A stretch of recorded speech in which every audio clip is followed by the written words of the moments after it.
I'm sure that my parents have to be kidding. They're sending me to a support group for addicts.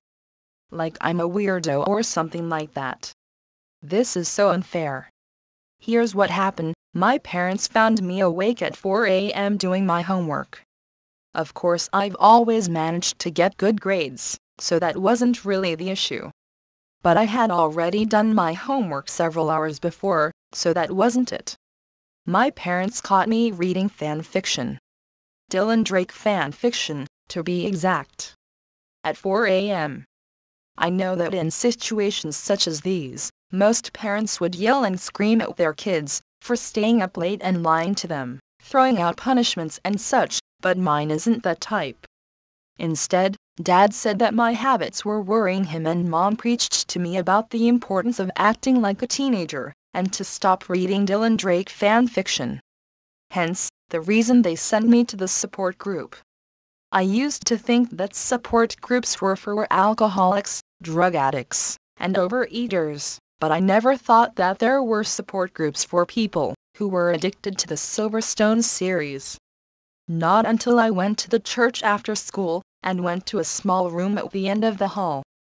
When I got there, I couldn't believe my eyes. There were nearly 30 people present.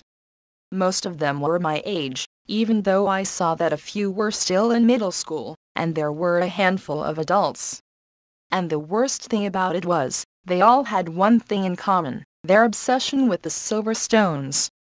When everyone was assembled, the leader of the group, a woman in her late 30s, came to the front of the room and faced the audience, saying, "It appears that we have a new member, Noel Forbes, who is a student from Wellston High School." At once, everyone turned around and stared at me. The woman continued, "Noel here has something that she wants to tell us." I stood up and faced the crowd, taking note of who I knew from my school. Sad to say, though, there was not a single person who I knew from my high school, not that I actually knew anyone in my school apart from Sarah and the Dylan Drake devotees. With a sigh, I finally said, "Hello everyone, I'm Noel." "Hi Noel," said everyone in the room. "And I'm addicted to the Silverstones," I said as everyone nodded. The leader then said, "How long were you addicted to the Silverstones?" "Since I was 7 years old," I said. "I see," said the leader. "You need immediate professional help. This is unhealthy and can lead to problems for you down the road." I found myself nodding, as if the leader knew what was going on with me. I needed help, but was I willing to actually allow myself to get the help that I needed?